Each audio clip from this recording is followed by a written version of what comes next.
نحمده ونستعينه ونستغفره ونؤمن به ونتوكل عليه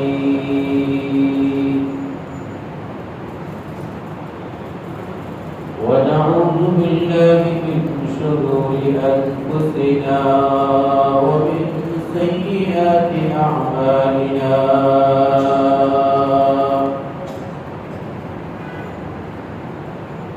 من يهده الله فلا مضل له ومن يضلله فلا هادي له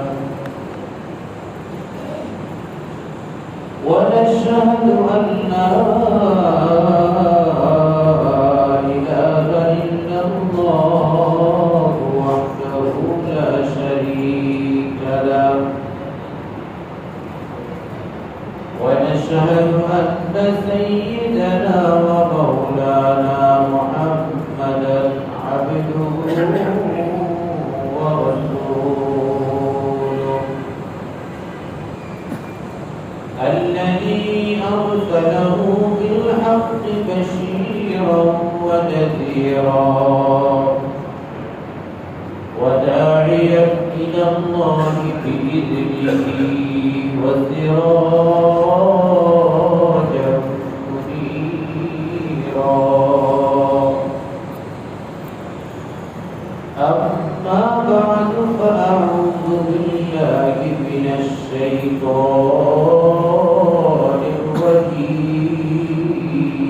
الرجيم بسم الله الرحمن الرحيم ويل لكل همزة لمزة الذي جمع ماله وعددا يحسب أن ماله أخلدا كلا لينبذن في الحطمة وما أدراك ما الحطمة نار الله الموقدة التي تطلع على الأفئدة إنها عليهم مؤصدة في عمد ممددا وقال رسول الله صلى الله عليه وسلم من آتاه الله مالا فلم يؤد زكاته مثل له ماله يوم القيامة شجاعا أقرعا له زبيبتان يأخذ بلمزمتيه يعني بشدقيه ويقول أنا مالك وأنا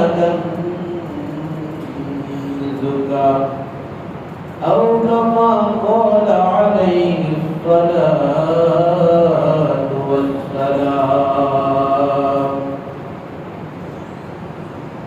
وقال تعالى إن الله وملائكته يصلون على النبي يا أيها الذين آمنوا صلوا عليه وسلموا تسليما اللهم صل على محمد وعلى آل محمد كما صليت على إبراهيم وعلى آل إبراهيم إنك حميد مجيد. সবাই পড়ি اللهم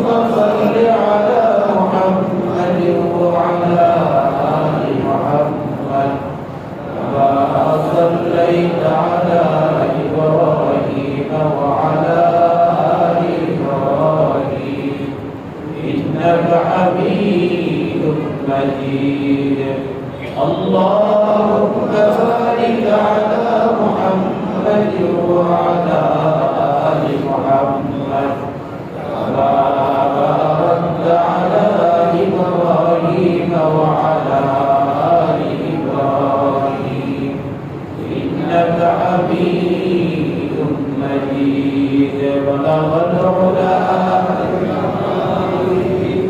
كشف الدجى بجماله حصلت جميع خصاله صلوا عليه وآله إليه لمسكن حوالي كعبة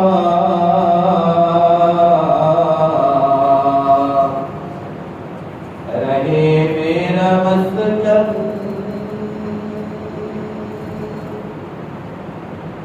حوالی کعبہ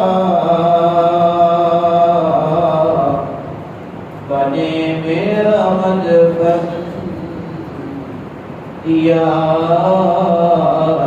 مدینہ بلغ العلا بجماله كشف الدجى بجماله حسنت جميع خصاله صلوا عليه وآله لا إله إلا الله لا إله إلا الله لا إله إلا الله لا إله إلا الله لا إله إلا الله لا إله إلا الله لا إله إلا الله لا إله إلا الله لا إله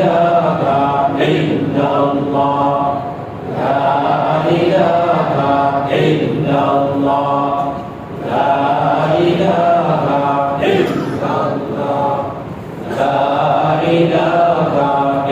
إلا الله لا إله إلا الله لا إله إلا الله لا إله إلا الله لا إله إلا الله لا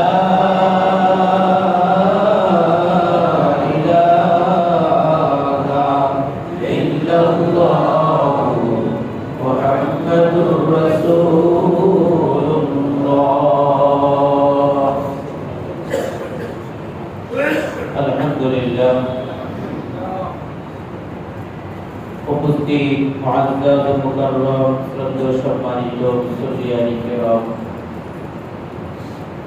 মুরব্বিয়ানি ইযম আল্লাহ পাকের দরবারে লাখ কোটি শুকর ও সুজুদ যিনি আমাদেরকে আজকের এই পবিত্র রমজান মুবারকে প্রথম জুমা ষষ্ঠ রোজাতে উপনীত হওয়ার তৌফিক দান করেছেন। রব্বে করিমের দরবারে শুকরিয়া যে তিনি আমাদেরকে রোজাদার অবস্থায় তার ঘর মসজিদ পর্যন্ত আসার তৌফিক দিয়েছেন এবং জুমার নামাজ আদায় করার মাধ্যমে তার সন্তুষ্টি অর্জন করার জন্য তার দরবারে তিনি আমাদেরকে হাজির করেছেন। এজন্য দরবার আলিশানের মধ্যে শুকরিয়া জানাই, সবাই অন্তর থেকে বলি আলহামদুলিল্লাহ। আল্লাহ পাক রব্বুল আলামিন গোটা পৃথিবীটা স্বয়ং তিনি তার কুদরতি ক্ষমতায় তিনি পরিচালনা করেন। মানুষের মধ্যে আল্লাহ সুবহানাহু ওয়া তাআলা শ্রেণী বিন্যস্ত করেছেন দুনিয়ার নিজামকে আল্লাহ তাআলা পরিচালনার জন্য এবং আল্লাহ তাআলার কুদরত বোঝার জন্য। মানুষের মধ্যে ছোট বড় ধনী গরীব এটা আল্লাহ পাক রব্বুল আলামিন মানুষকে পরীক্ষা করার জন্যই ব্যবধান করেছেন। এজন্য আল্লাহ সুবহানাহু ওয়া তাআলা পরীক্ষার প্রশ্ন স্বরূপ আল্লাহ তাআলা ইসলামের খুঁটি বানিয়েছেন 5টি। তার মধ্যে অন্যতম যে খুঁটি, এটা হলো রমজানুল মুবারকের রোজা পালন করা। রমজান মাসে আল্লাহ সুবহানাহু ওয়া তাআলা রমজানের ইজ্জত এবং সম্মানার্থে সমস্ত গুনাহের রাস্তা, যা কিছু বান্দার জন্য ঢোকার রাস্তা থাকত, আল্লাহ তাআলা সব বন্ধ করে দিয়েছেন রমজানের কারণে। জোরে বলেন সুবহানাল্লাহ। আর আল্লাহ তাআলার কাছে রহমতের যত দুয়ার আছে, সবগুলো দুয়ার আল্লাহ তাআলা রমজানের কারণে খুলে দিয়েছেন। বান্দা, তুমি যত বেশি পারো আমার কাছ থেকে রহমত বরকত তুমি চেয়ে নাও, আদায় করে নাও। সুবহানাল্লাহ। এজন্য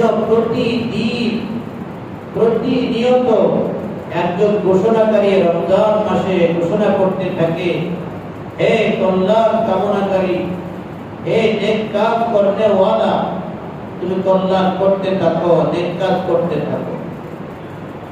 ইয়া বাগিয়াল খাইর, হে কল্যাণ প্রত্যাশী, তোমার ভালো কিছু প্রয়োজন, তুমি ভালো কিছু করার জন্য অগ্রগামী হও। আজকে একটা নেকির কাজ করেছো, কালকে এটাকে আরো 2টাতে রূপান্তরিত করো। আর হে বাগিয়া শার, হে অকল্যাণ কামনাকারী, হে গুনাহের দিকে ভাবমান ব্যক্তি, তুমি তোমার নিজেকে বিরত করো, নিবৃত্ত রাখো, এখানেই ক্ষান্ত করো। এটা গুনাহ করার মাস না, এটা অপরাধের মাস না, এটা জাহান্নাম কামাই করার মাস না, এটা জান্নাত অর্জন করার মাস। তাই তুমি জাহান্নাম থেকে বিরত থাকো, নিজেকে জান্নাতের দিকে অগ্রগামী করো। এভাবে আল্লাহ তাআলা প্রতিনিয়ত প্রতিদিন আমাকে আপনাকে আহ্বান করেন, দাওয়াত দেন। জোরে বলেন সুবহানাল্লাহ। এই রমজানুল মুবারকে কোন ব্যক্তি যদি একটা নেকির কাজ যদি করে, অন্য সময় আল্লাহ তাআলা কোরআনুল কারীমের মধ্যে ইরশাদ করেছেন, মান জাআ বিল হাসানাতি ফালাহু আশরু আমসালিহা, যে ব্যক্তি একটা নেকির কাজ করে তাকে আল্লাহ তাআলা 10 গুণ সওয়াব বৃদ্ধি করে দেন। সুবহানাল্লাহ। কিন্তু এটাকে যদি কেউ রমজান মাসে যদি একটা ছোট একটা নেকির কাজ করে, রাস্তা থেকে একটা কষ্টদায়ক বস্তুই সরায় আনে, অথবা কাউকে কোনো একটা ভালো কথা বলল, যে কোনো ধরনের ভালো কাজ করা, আল্লাহ পাক রব্বুল আলামিন এটাকে 10 গুণ নয়, বরং এটাকে আল্লাহ তাআলা 70 গুণ সওয়াবে রূপান্তরিত করেছেন। সুবহানাল্লাহ। নবীজি সাল্লাল্লাহু আলাইহি ওয়াসাল্লাম বলেন, বান্দা শুধুমাত্র 70 গুণ নয়, আল্লাহ পাক রব্বুল আলামিন পর্যায়ক্রমে বান্দার এই নেকিটাকে রূপান্তরিত করতে করতে বাড়াতে আমার আল্লাহ প্রায় 700 গুণ পর্যন্ত বাড়ায়া দেন। নবীজি বলেন, 700 গুণ বৃদ্ধি করার পর বান্দা তোমার এই নেকির মান যদি আল্লাহ পাকের কাছে যদি আরো যদি কোয়ালিটি সম্পন্ন হয়, আবার আল্লাহ তোমার এই নেকির মান যদি 700 গুণ নয়, 7000 গুণ নয়, আল্লাহ তাআলা বিগাইরি হিসাব বেহিসাব তোমাকে এটাকে নেকিতে রূপান্তরিত করে দেয়। এটা রমজানের কারণে, রোজার কারণে, রমজানুল মুবারকে ইবাদতকারীদের কারণে আল্লাহ পাক রব্বুল আলামিন কোন ব্যক্তি যদি একটা নেকি যদি আদায় করে, একটা নেকির কাজ যদি করে, আমার আল্লাহ তার এই নেকির কাজটা 70 গুণ পর্যায়ক্রমে 700 গুণে রূপান্তরিত করে পর্যায়ক্রমে বিগাইরি হিসাব বেহিসাব গুণে আল্লাহ তাআলা রূপান্তরিত করে দেন। জোরে বলেন সুবহানাল্লাহ। জোরে বলেন। আরে একবার সুবহানাল্লাহ বললে এই কথাটাও তো আপনার এই হাদিসের অন্তর্ভুক্ত। আপনি একবার বলবেন সুবহানাল্লাহ, আল্লাহ তাআলা আমলনামার মধ্যে অন্তরটা যত পবিত্র, যত পরিষ্কার, আবেগটা যত বেশি নিরঙ্কুশ হবে, আল্লাহ পাকের কাছে সওয়াবের মান তত বেশি বৃদ্ধি পেতে থাকবে সুবহানাল্লাহ। এজন্য আল্লাহর নবী সাল্লাল্লাহু আলাইহি ওয়াসাল্লাম এই রমজান মুবারকের রোজার মাধ্যমে বান্দা যেন আরো বেশি করে যেন নেকি উপার্জন করতে পারে, আল্লাহর নবী সাল্লাল্লাহু আলাইহি ওয়াসাল্লাম ইসলামের ভিত্তি পাঁচটার মধ্যে থেকে যাকাত আদায় করার বিধানটা আল্লাহ তাআলা বান্দা যদি করো বান্দা ফরজ যাকাত তুমি যদি রমজানুল মুবারকে আদায় করো, আমি আল্লাহর কাছে এটার মান এভাবে পর্যায়ক্রমে 700 গুণ বিগাইরি হিসাব আমি আল্লাহ তাআলা তোমাকে দান করে দিব। এজন্য আমরা উলামায়ে কেরাম বলি যাকাত আদায় করা সবচেয়ে গুরুত্বপূর্ণ সবচেয়ে উত্তম সময় হলো রমজান মাসে যাকাত আদায় করা। সারা বছর তো যাকাত আদায় করবই, সারা বছর যাকাত দিলেও আল্লাহ পাক আমাদেরকে অনেককে এত পরিমাণ সম্পদ দিয়েছেন, সবাই বলেন আলহামদুলিল্লাহ। যারা সম্পদ আছে যাদের উপর কইলেন না, শুকরিয়া আদায় করেন কার? আল্লাহ। সম্পদ দিয়েছেন কে? জেনে বলেন আল্লাহ দিয়েছেন সম্পদ। আরে ভাই, যার সম্পদ নাই সে তো আপনার আমার ধারে ধারে ঘুরতে থাকে, অপেক্ষা করতে থাকে কাকে বলবো, কে আমাকে কিছু টাকা দিবে। আল্লাহ তাআলা তো আপনাকে তার থেকে বেনিয়াজ রেখেছেন, তার থেকে ভালো রেখেছেন, তাহলে শুকরিয়া আদায় করবেন না কেন? যাদেরকে আল্লাহ পাক আমাদেরকে সম্পদ দিয়েছেন, এত বেশি সম্পদ দিয়েছেন যেটা ভাষায় ব্যক্ত করার মতো না। অনেকে এসেই বলে যে হুজুর এ পর্যায়ে থাকবো, এ পর্যায়ে আসছি, কল্পনা করতে পারি না। আল্লাহ তাআলা আমাকে এখানে এনেছেন, আল্লাহ তাআলা আমাকে এগুলো দিয়েছেন। ভাই, এগুলো শুধুমাত্র মুখে বললেই শেষ হবে না, এগুলোর পিছনে কিছু কিছু বিধিবিধান আছে। ওয়ালিদ ইবনে মুগীরার নাম তো শুনেছেন। এই ওয়ালিদ ইবনে মুগীরার একটা অভ্যাস ছিল, সম্পদকে জমা করতে করতে করতে করতে পাহাড় সমপরিমাণ উজ্জীবিত করে রাখা। তার উদ্দেশ্য ছিল, তার কামনা ছিল, তার বিশ্বাস ছিল, আমার সম্পদ যত বেশি থাকবে এই সম্পদ দিয়ে আমি একটা পর্যায়ে নাজাত পেয়ে যাব। জোরে বলেন না আউযুবিল্লাহ। সম্পদ মানুষকে নাজাত দিতে পারে না, তবে সম্পদের সঠিক ব্যবহার করলে এই সম্পদ আপনাকে আমাকে জান্নাতে পৌঁছে দেবে। কথা বলেন ঠিক নেই? সূরা হুমাযা একটি সূরা, এটা আমরা সবাই জানি। যদিও এই সূরার শুরুতে প্রেক্ষাপটটা হলো ভিন্ন, কিন্তু তার সাথে পরের আয়াতগুলোর সাথে সম্পর্ক হলো এই সম্পদের সাথে।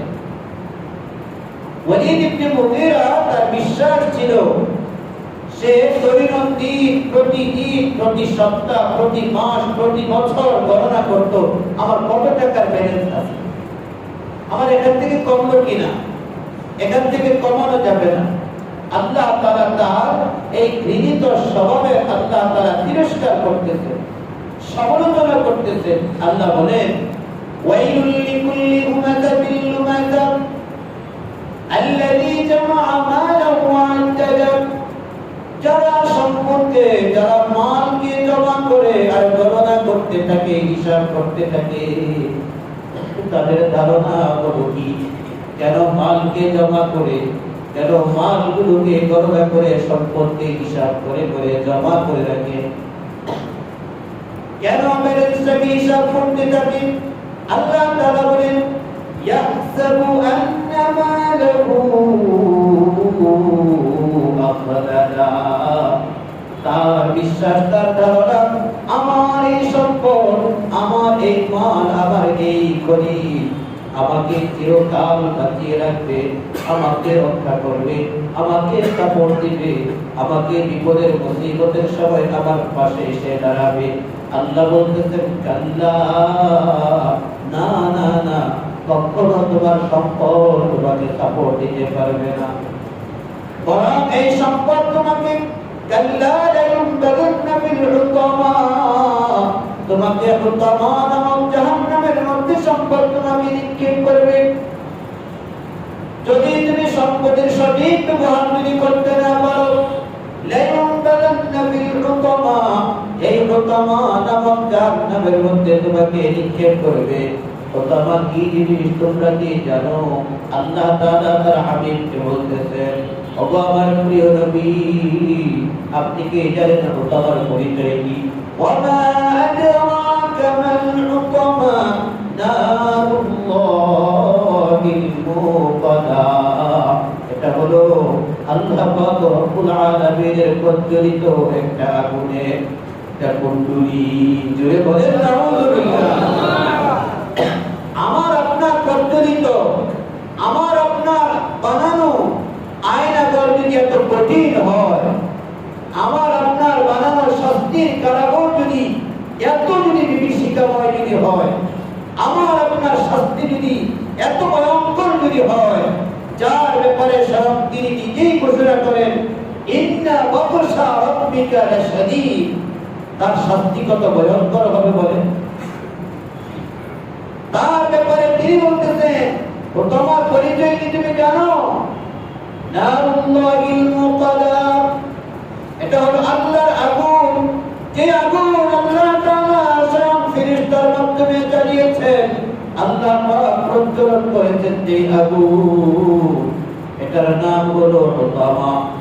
আজকে দুনিয়ার জমিনের মধ্যে মানুষের দেহের মধ্যে আগুন লাগলে, মানুষের শরীরের যদি চামড়া যদি জ্বলে যায়, মানুষের দেহটা নিতর হয়ে যায়, তারপরে মানুষ আর বুঝতে পারে না তার দেহটা চলতেছে না, কি হচ্ছে বলতে পারে না। আল্লাহ তাআলা বলেন যে না না না, এটা এমন একটা আগুন, এটা মানুষের দেহ জ্বালানোর সাথে সাথে মানুষের কলিজা পর্যন্ত জ্বালিয়ে দেয়। যে বলেন নাউযুবিল্লাহ। নারুল্লাহিল মুকাদা আল্লাতী তাত্তালিউ আলাল আফইদা, যেটা মানুষের কলিজা পর্যন্ত বুঝবে।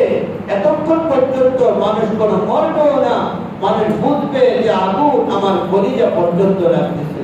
যদি বলেন নাউযুবিল্লাহ। এটা কিসের কারণে? সম্পদকে জমা করে রাখার কারণে। এটার সাথে নবীজির হাদিসের সাথে মিল দেখে যে আয়াত যে মানুষকে জাহান্নামের মধ্যে নিক্ষেপ করে, তার প্রমাণ হলো হযরত আবু হুরায়রা রাদিয়াল্লাহু তাআলা আনহু থেকে বর্ণিত, আল্লাহর নবী সাল্লাল্লাহু আলাইহি ওয়াসাল্লাম ইরশাদ করেন, মান আতাহু মালান ফালাম ইউআদ্দি যাকাতাহু মুসিরা লাহু মালুহু ইয়াওমাল কিয়ামাতি শুজাআন নাকরা। যে ব্যক্তিকে আল্লাহ তাআলা সম্পদ দিলেন কিন্তু সে তার যাকাত আদায় করে না, আবার আল্লাহর নবী বলেন তার ওই সম্পদ যাকাত যেটা আদায় করলো না, ওই সম্পদটাকে কিয়ামতের মাঠে আল্লাহ তাআলা বিশাল বড় একটা অজগর সাপে রূপান্তরিত করে দেন। বলেন নাউযুবিল্লাহ। এই সাপের দুইটা মাথা থাকবে, তার দুইটা মুখ থাকবে, একটা মুখ তার একদিকে থাকবে, আরেকটা মুখ আরেক পাশে থাকবে, দুই পাশে তার মুখ থাকবে। এভাবে ওই মানুষটাকে সাপটা পেঁচাইতে থাকবে, এভাবে তার গোটা দেহটা পেঁচিয়ে তার দেহটা পেঁচাইতে পেঁচাইতে তার চোয়াল পর্যন্ত দুইটা মাথা এসে এভাবে থাকবে, ফানা করে থাকবে। আর একবার তার চোয়ালের মধ্যে এভাবে আক্রমণ করবে আর বলতে থাকবে, আনা মালুকা আনা কানজুকা, আনা মালুকা আনা কানজুকা, আমি হলাম তোমার সম্পদ, আমি হলাম তোমাদের খনি, আমি হলাম তোমার মেরে, যেটাকে তুমি মুহাব্বত করে রেখে দিয়েছো, তার হক তুমি আদায় করো নাই, আজকে তার স্বাদ তুমি আস্বাদন করো। বলে বলেন নাউযুবিল্লাহ। আল্লাহ পাক রব্বুল আলামিন আল্লাহর নবী হাদিস বর্ণনা করার পর তখন তিনি উম্মতের সামনে তিনি আয়াত শুনিয়ে দিলেন, ওয়ালা ইয়াহসাবান্নাল্লাযীনা ইয়াবখালুনা বিমা আতাহুল্লাহ। ও দুনিয়ার মানুষ, তোমরা বকিরামি করো না, কৃপণতা করো না, বরং আল্লাহ তাআলা তোমাকে যে পরিমাণ সম্পদ দিলেন তা থেকে তুমি শতকরা 2.5% তুমি আদায় করে দাও। 1,00,000 টাকার ব্যালেন্স যদি তোমার কাছে থাকে, ওখান থেকে মাত্র 2,500 টাকা তুমি গরিবের হাতে পৌঁছে দাও, বাকি টাকাটা আল্লাহ তাআলা তোমার জন্য জান্নাতে যাওয়ার উসিলা বানায়া দিবে। 1,00,000 টাকার মধ্যে 2,500 টাকা, বলেন কম না বেশি? সবাই বলেন না কেন, কম না বেশি?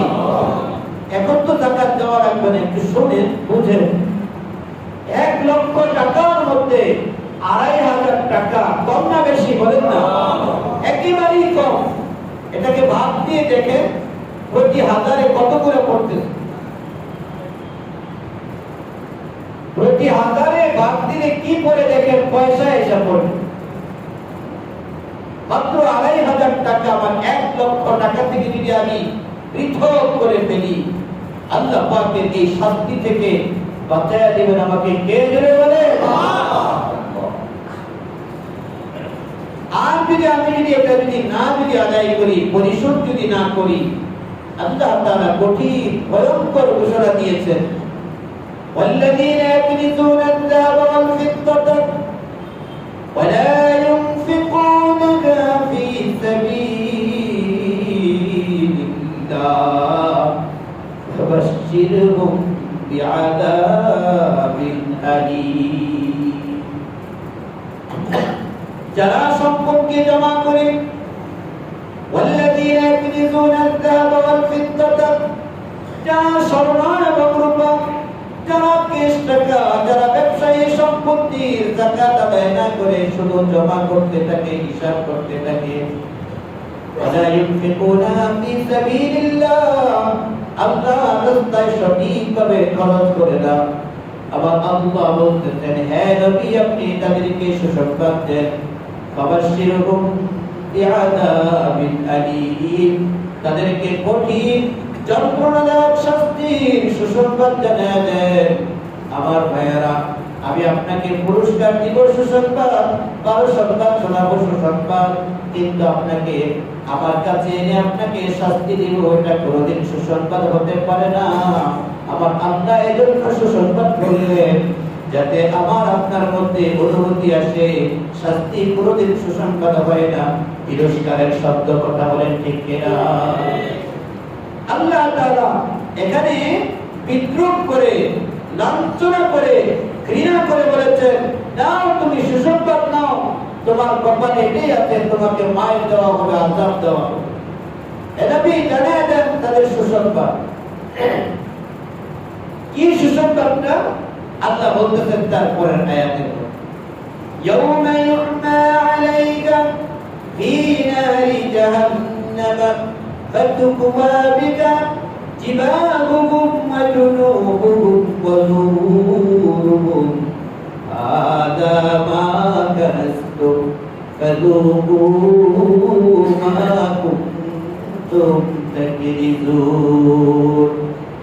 সেদিন কিয়ামতের ময়দানের মধ্যে আমার আপনার স্বর্ণ রূপাগুলো, আমার আপনার ব্যাংকের টাকাগুলো, জমানো টাকাগুলো, অন্যের কাছে ধার দেওয়া টাকাগুলো, আমার মালিকানাধীন সম্পত্তিগুলো, যেগুলোর উপরে আল্লাহ তাআলা যাকাত ফরজ করেছেন, এই সমস্ত সমুদয় সম্পত্তিগুলো আল্লাহ তাআলা জাহান্নামের আগুন দিয়ে জ্বালায়া দিবেন। জ্বালায়া আল্লাহ তাআলা সীসা গলিত বস্তু যেমন তরল বানানো হয়, এগুলোকে আল্লাহ তাআলা তরল বানায়া দিবেন। আল্লাহর নবী সাল্লাল্লাহু আলাইহি ওয়াসাল্লামের মাধ্যমে জানায়া দেন, ইয়াউমা ইউমা আলাইকা ফি নারি জাহান্নাম, এগুলোকে জাহান্নামের মধ্যে জ্বালানোর পর আল্লাহ তাআলা শাস্তি দিবেন। ফাতুকওয়া বিকা জিবাহুহুম ওয়া জুনুবুহুম ওয়া যুহুরুহুম, তাদেরকে প্রথমত কপালের মধ্যে দাগ দেওয়া হবে, অতঃপর তাদেরকে ডান পাদরের মধ্যে, বাম পাদরের মধ্যে, তাদের পিঠের মধ্যে, এভাবে চতুর্দিকে তাদেরকে দাগ দেওয়া হবে। কারণ হলো আমাদের কাছে যখন যাকাতের জন্য, ফিতরার জন্য কোন গরীব মিসকিন যদি অথবা কোন মাদ্রাসা থেকে যদি দান নেওয়ার জন্য যখন আমাদের কাছে কেউ যখন আসে, আমি তো দেই না, দেওয়ার কোনো ইচ্ছাও থাকে না, সাথে সাথে কতগুলো তিরস্কারের শব্দ ব্যবহার করি, আর কপালের মধ্যে 3-4টা ভাঁজ ফলাইয়া দেই। এভাবে ভিক্ষা করার জন্য কি মানুষের দুয়ারে আসলো? যাও কাজ করো, গিয়ে কাজ করলে অনেক টাকা পাওয়া যায়, এই কুইরামি স্বভাব ছাড়ো। এভাবে আমরা বলি কি বলি না? আল্লাহ তাআলা এই কারণে প্রথমত আমার কপালটার মধ্যে ডাক দিয়ে দিবেন, অতঃপর দরজাটা ধাক্কা দিয়ে দরজাটা লাগায় দিয়ে যখন ডান পাশ দিয়ে ভিতরে চলে যায়, আল্লাহ তাআলা ডান পাশের মধ্যে এভাবে আমাকে ডাক দিয়ে পরীক্ষা করে দিবেন, দেখা দিবেন। আবার যখন বাম দিকে ফিরে যায়, বাম পাশের মধ্যে আল্লাহ তাআলা এভাবে ডাক দিয়ে দিবেন। আবার যখন পিছনে ফিরে যখন চলে যাই, আবার আল্লাহ পিঠের মধ্যে এভাবে সব পদের ডাক দিয়ে বলে দিবেন, এটা হলো জাহান্নামের শাস্তি। আর আমি আর আপনি চিৎকার করতে থাকবো, সইতে পারি না, সইতে পারি না, আমাকে রক্ষা করো, রক্ষা করো। ওই সব তখন বলবে, হাদা মা কানাস্তুম লিআনফুসিকুম ফাযুকু মা কুনতুম তাকনিজুন। আমি হলাম তোমাদের ওই পুঞ্জীভূত সম্পদ, যাকে তুমি তোমার নিজের জন্য নিজেকে সেভ করার জন্য ব্যাংকের মধ্যে রেখেছিলে, ঘরের মধ্যে তালাবদ্ধ করে রেখে দিয়েছিলে। হিসাব করো নাই, হিসাব করো নাই, যাকাত তো আদায় করো নাই। আজকে তুমি আমাকে তোমার নিজের জন্য রেখেছো, আমি তোমার পাশে আসলাম তোমাকে সঙ্গ দেওয়ার জন্য। সুতরাং তুমি আস্বাদন করো, হাদা মা কানাস্তুম লিআনফুসিকুম ফাযুকু মা কুনতুম তাকনিজুন। জোরে বলেন আউযুবিল্লাহ। এভাবেই তার আজীবন পর্যন্ত আল্লাহ তাআলা ক্ষমা না করা পর্যন্ত তার শাস্তি চলতেই থাকবে। কেন? 1 লক্ষ টাকা থেকে 2,500 টাকা বের না করার কারণে। কথা বলেন ঠিক না? 1 লক্ষ টাকার মধ্যে 2,500 টাকা বের করে দিবেন। ক্ষমা করার মালিক তো কে? জোরে বলেন আল্লাহ। আর মাফ করার মালিক তো তিনি। আমি আর আপনি কেন এত হিসাব করতেছি? কেন আমি আর আপনি যাকাত দিব না? আমি যে সম্পদের পাহাড়ের মধ্যে আমি ওয়ারিস হয়ে উত্তরাধিকার হয়ে বসেছি, এগুলোর মালিক তো আমার বাবা ছিল। আমার বাবা কোথায় আছে বলেন? আমার বাবা তো কবরের মধ্যে। আমার বাবা তো বড় ব্যবসায়ী ছিলেন, এখন তিনি কোথায়? তিনি তো কবরের মধ্যে মাটির সাথে মিশে গেছেন। कैसी कैसी ताजदार बादशाह चलबसे, कैसी कैसी ताजदार बादशाह चलबसे, वो खजीना बाला खाना शान शौकत क्या हुई, वो खजीना बाला खाना शान शौकत क्या हुई। अरे কত বড় বড় ব্যবসায়ী, কত বড় বড় ধন সম্পদের মালিক, দেখো আজকে তাদের অবস্থা কোথায়? দুনিয়ার জমিনের মধ্যে তো কোথাও তালাশ করলে তাদেরকে খুঁজে পাওয়া যায় না, যাবে না। দেখো চিন্তা করে তাদের যেই পরিণতি হয়েছে, আমার তোমার জন্য সেই পরিণতি অপেক্ষা করতেছে। আর দেখো তোমার ধনবান ব্যক্তি মৃত্যুর পরে তার কাপড়ের সাথে সামান্য 2 টাকা পর্যন্ত তাকে দেওয়া হয় না, কারণ এটা ইসলামী শরীয়তের বিধান নয়। তার সাথে গিয়েছে 5 ওয়াক্ত নামাজ, রমজানুল মুবারকের রোজা, সম্পদের যাকাত, এগুলোই তার সাথে তার সঙ্গী হয়েছে। সুতরাং সে যেভাবে খালি হাতে গিয়েছে, তোমাকেও খালি হাতে যেতে হবে। তোমার বাবা যদি কাজগুলো যদি করে না থাকে, তোমার যদি বুঝে যদি আসে, তাহলে আজকে তুমি যদি যাকাত আদায় করো, তোমার বাবা অন্ধকার কবরের মধ্যে থেকে তোমার জন্য দোয়া করবে, হে আমার সন্তান, আমি তোমাকে এই সম্পদের মালিক বানিয়ে দিলাম, এই সম্পদের যাকাত তো আমি আদায় করি নাই। হে আমার সন্তান, তুমি যখন আদায় করেছো, আমাকে তুমি জাহান্নাম থেকে বাঁচাইলা, আমাকে তুমি শাস্তি থেকে মুক্তি দান করলা। তোমার দানের কারণে আল্লাহ তোমাকে শাস্তি থেকে রক্ষা করবেন। আর তুমি আমার সন্তান হওয়ার কারণে, তোমার দানের কারণে আল্লাহ তাআলা আমাকে মুক্তি দিলেন। হে সন্তান, আমি তোমার জন্য দোয়া করি, তুমি দুনিয়ার জমিনের মধ্যে এভাবে ভালো কাজের জন্য অগ্রগামী হও। জোরে বলেন সুবহানাল্লাহ। তাই আপনি সন্তান বেঁচে আছেন, বাবার সম্পত্তির মধ্যে যাকাত আদায় করেন, আপনার বাবা পরকালে কবর থেকে আপনার জন্য দোয়া পাঠাবে, দোয়া পাঠাবে। আর আপনি আদায় করবেন না, বাবা তো শাস্তি ভোগ করতেছে, আর আপনিও তো এগুলো ভোগ করতে পারবেন না, কিছুদিন পরে আপনাকেও চলে যেতে। 4 ধরনের সম্পত্তি যদি আমাদের কাছে থাকে, তারপর যাকাত দেওয়া ফরজ। একটা বছর যদি অতিবাহিত হয় আর সেটা যদি ঋণ অতিরিক্ত যদি হয়, 1 নম্বর হলো স্বর্ণ, আরেকটা হলো রূপা, আরেকটা হলো ক্যাশ টাকা, আরেকটা হলো ব্যবসায়ী সম্পত্তি। স্বর্ণ, রূপা, ক্যাশ টাকা, ব্যবসায়ী সম্পদ, এই 4 ধরনের সম্পদ যদি পৃথক পৃথক ভাবে যদি কারোর কাছে যদি 50 থেকে 60 হাজার মধ্যে যদি থাকে ব্যালেন্স, তাহলে তাকে শতকরা 2.5 টাকা করে যাকাত দিতে হবে। আর যদি কারোর কাছে পৃথক পৃথক ভাবে নাই, স্বর্ণ আছে 10,000 টাকা, রূপা আছে 5,000 টাকা, ক্যাশ টাকা আছে 10,000 টাকা, আর ব্যবসায়ী কিছু টাকা বিভিন্ন জনের কাছে আছে, সব মিলে 20,000 টাকা হবে। সবগুলো একত্রে হিসাব করলে দেখা যায় 70,000 টাকা আছে। ওনার উপর যাকাত দেওয়া ফরজ। এই কথাটা বললে অনেকে হাসবেন যে হুজুর, ভিক্ষুকদের কাছে 1 লাখ 2 লাখ টাকা আছে।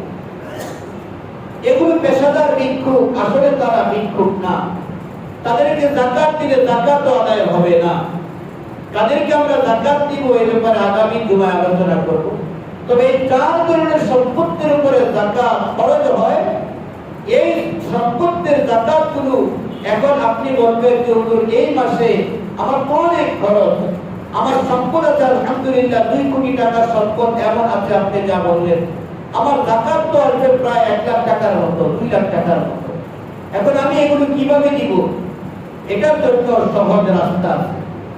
এগুলো ইচ্ছা থাকলে আপনি পরিশোধ করতে পারবেন, কারণ আপনি সারা বছর যে দান করেছেন, আপনি চাইলে ওটাকে মার্ক করে রাখতে পারেন, হিসাব করে রাখতে পারেন। রাখলে দেখবেন যে আপনার যাকাত অনেকটা আগে আদায় হয়ে গেছে, এখন বাকিটা আদায় করেন। এরপরে আপনি হিসাব করে দেখেন আপনার 2 কোটি টাকার যাকাত আপনি এমন ভাবে আদায় করেছেন, আপনার গায়ের মধ্যে তার কোনো প্রভাব লাগে নাই, অর্থাৎ আপনার কোনো কষ্ট পোহাতে হয়।